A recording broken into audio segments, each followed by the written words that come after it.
Уважаемые стрелки, спортсмены, охотники, сегодня я вновь хочу вам показать замеры, как нужно снимать замеры с приклада. Сегодня мы отстрелялись. Я думаю, что вот эти стрельбы вам не сильно сейчас помешают. Вот, мы находимся сейчас на стенде. Ребята стреляют по мишеням. И я начну вам рассказывать, как нужно брать замеры. Для этого, ребята, вот заводское ружье с заводским прикладом. Еоспорт. Отличное ружье. Прямо вот итальянское ружье. Вот. Оно на мне сейчас я пострелял. С него тоже неплохо сидит. Но единственное, что вот только вот затыльник нужно спустить ниже чуть-чуть. А так вот по рукоятке, по высоте гребня практически ружье очень подходит. Ребята, что могу сказать вам? Перед тем, как сделать замер, это видео может быть полезно даже для тех ребят, которые делают приклады, начинающие ребята. Можете добро пожаловать ко мне в шапке профиля. Я всегда рад общаться со своими коллегами. Меня записывает Владимир, тоже человек-охотник со стажем, заядлый охотник, и мой коллега. Поэтому сейчас мы с ним запишем видео.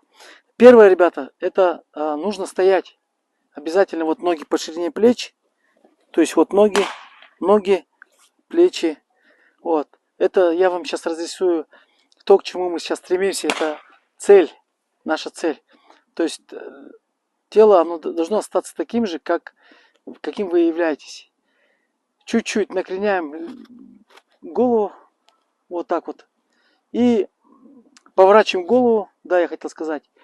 Поворачиваем голову. И вот немножечко, буквально 2-3 сантиметра опираемся на левую ногу. Вот. У меня ничего не меняется. Шея у меня не падает, не скашивается. Вот. Относительно. Я буду стрелять сейчас в ту сторону.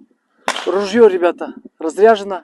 Самая первая часть — это безопасность. Я вам тоже настоятельно рекомендую перед тем, как если вы работаете холостой скидкой или когда-то скидываетесь, никогда не направлять в сторону людей. Но сейчас у нас идет техническая съемка, поэтому пожалуйста, не обессудьте. Я буду сейчас направлять ружье, поэтому в сторону оператора, в сторону объективов, для того, чтобы вам показать свою планку. И сейчас я хочу вам в таком же положении. Вот, ребята, вот изготовка, скидка, вкладка. Вот.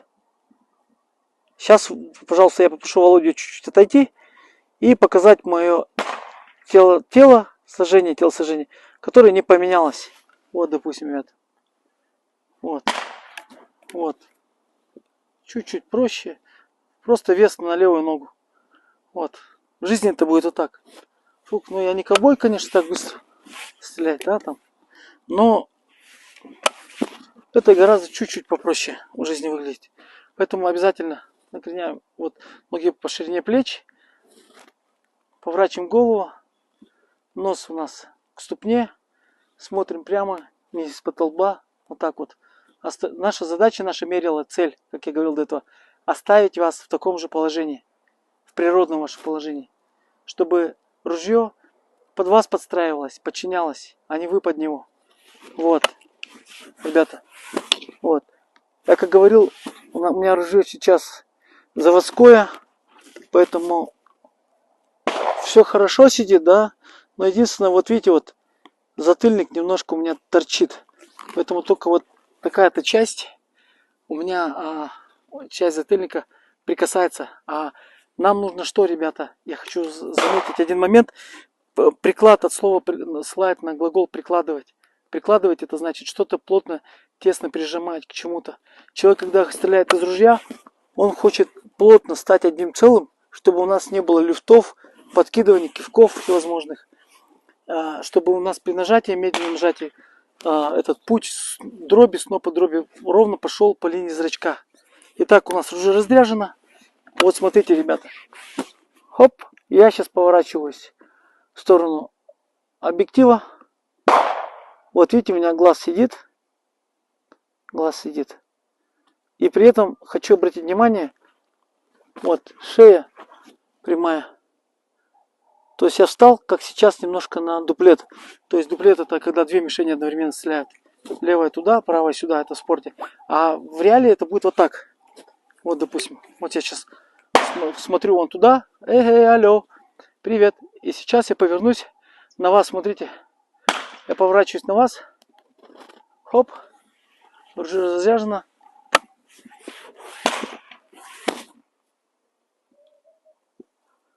И видите, у меня глаз должен быть выше. То есть основное мерило критерий, ребята, это чтобы у нас слева направо, справа налево, панорама, полный обзор глаз, чтобы у нас глаза были открытые. Но я начинал, когда стрелять, у меня глаз был полузакрытый. В основном начинающие охотники не стреляют с полузакрытого глаза.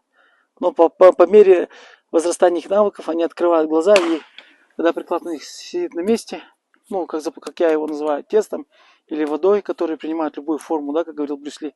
То есть где-то он увеличивается, где-то меньше. Просто шея выпрямляется, и человек остается самим собой. Например, когда я сейчас сильно скашу, вот, допустим, если я хочу вот часть затыльника полностью, допустим, прижать, допустим, чтобы оно здесь не торчало мне нужно вот так сделать к фланге. Вот посмотрите. На моей шее. Видите, какое напряжение возникло? Вот. Вот мне сейчас тяжело. Вот я вот стою вот так вот. Видите? Вот тут немножко как бы есть сравнение, разница с тем, что вот заводской приклад он немножко не подогнан под меня. Поэтому первое, ребята, это обязательно стойка. Стойка. Потом у нас вот так вот. Медленно. Все.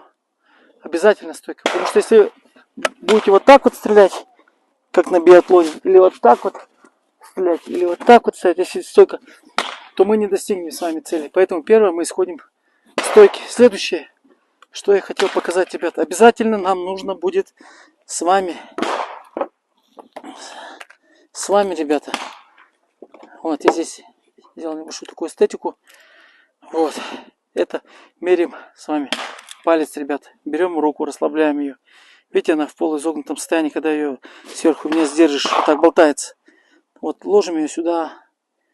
Видите, вот здесь, на удивление, оно очень подходит. Я стреляю фаланга. Когда я у людей спрашиваю, стреляете чертой или подушкой, в основном люди стреляют вот этой частью фаланги. И мы опускаем палец, приподнимаем большой палец, и от него мы меряем. У меня 8,5. Вот, на скрине даже можете увидеть. 8,5. Вот, 8,5. Значит, у меня вот эта вот косая черта, видите, вот как полупистолет. У некоторых людей, вот, бывает вообще вот такой вот полумушкет. У некоторых полупистолет, у некоторых пистолет. Поэтому вот именно вот эта вот косая радуга, она именно, ребята, идет от указательного пальца. Путешествие начинается от указательного пальца. Следующее, мы не отходим от руки, не отходим от нашей кисти. Вот, мы берем кулачок, драться мы не будем. Берем с вами, мерим. С перчатки я буду стрелять или без перчатки? Я не хочу с перчатки. Вот примерно где-то это 90. Берем опять так же, можем с нею. И вот мерим. Видите, вот 90 у меня получается. 9 сантиметров. Вот я буду без перчатки. У нас есть конструктор. Мы на конструкторе пишем. И потом у нас это значение мы пишем. В конце, ребята, у нас должен получиться с вами проект. То есть, когда мы заполняем проверочный список, в конце у нас выходит приклад. И там есть все значения. Следующее. Ничего сложного нет, ребят. Берем указательный палец, выпрямляем вперед. И мы же держим с вами, как мы знаем, все 4 пальцами. Вот, 4 пальцами. Вот, берем вот этот средний палец. Да. Вот.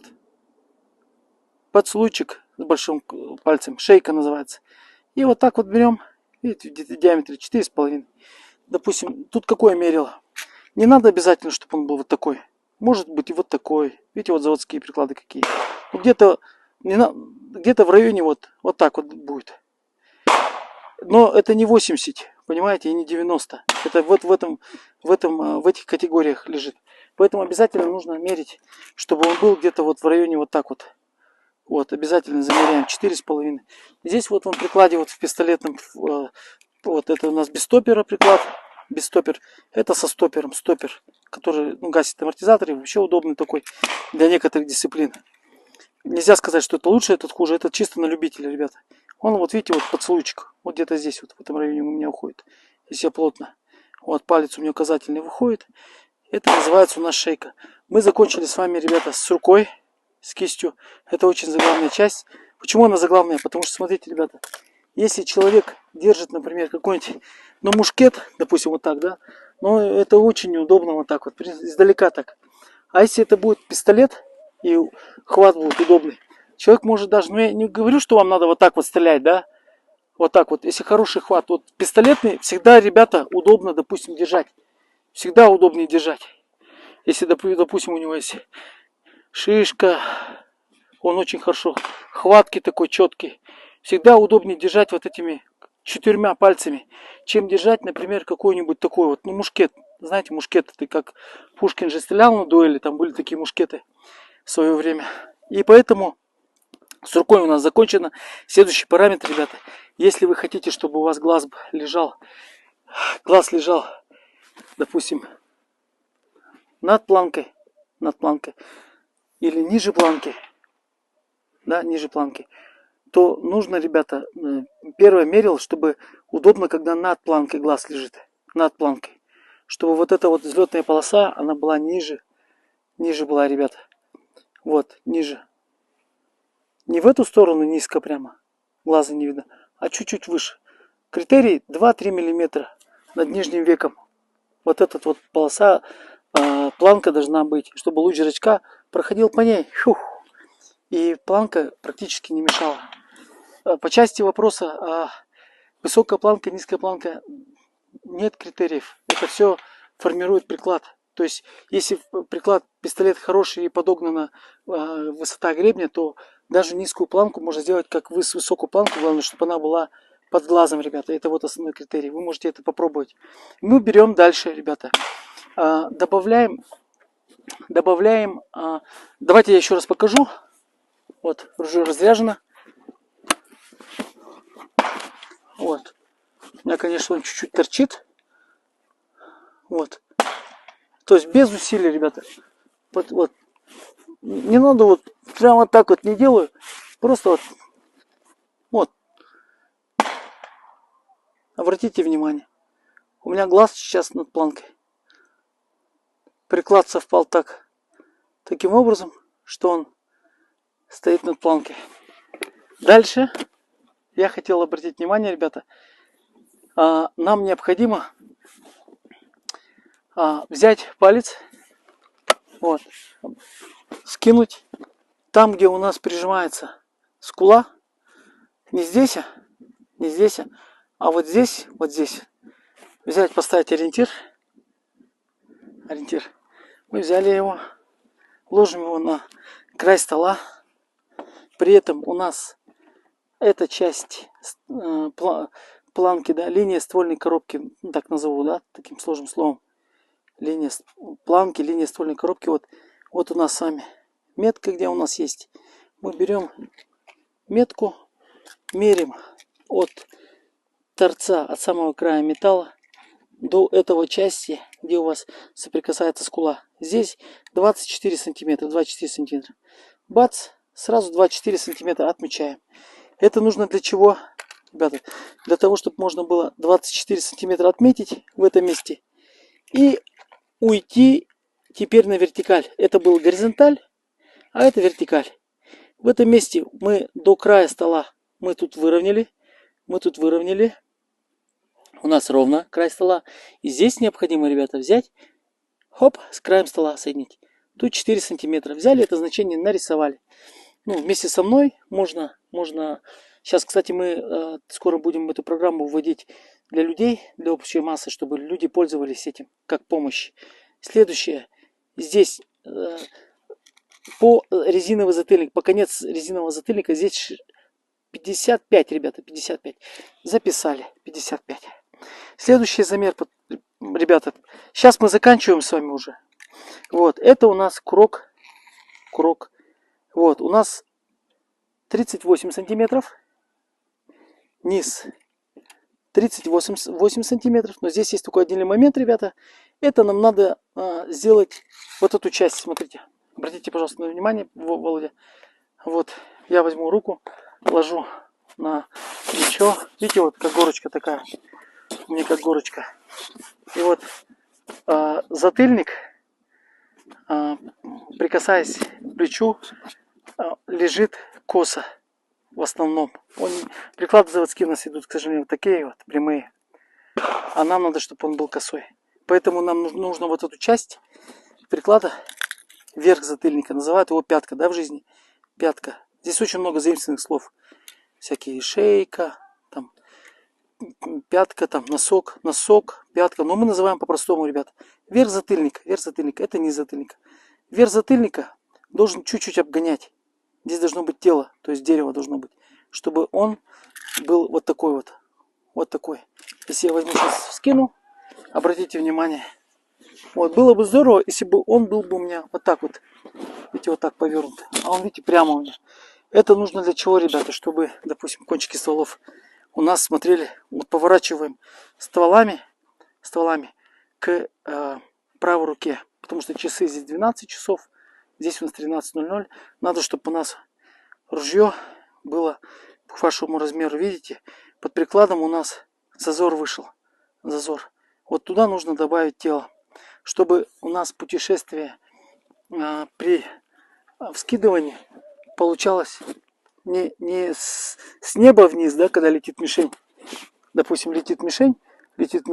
Нужно скидка и под низу подсекаешь ее. Летит слева.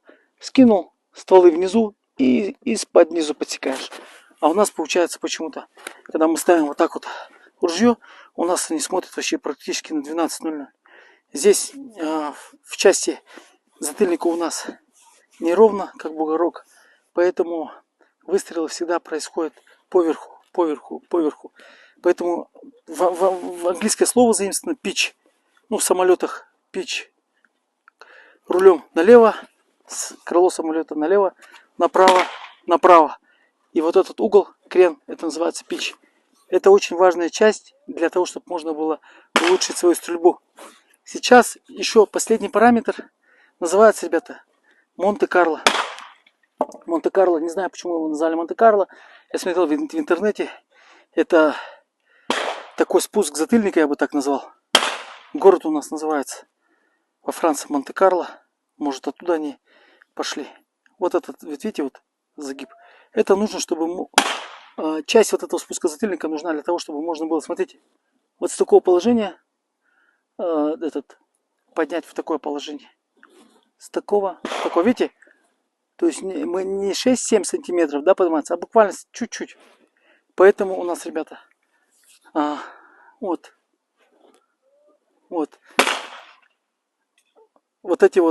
этот вот спуск затыльника, он бывает у нас 15 миллиметров, 20 миллиметров, 25 миллиметров.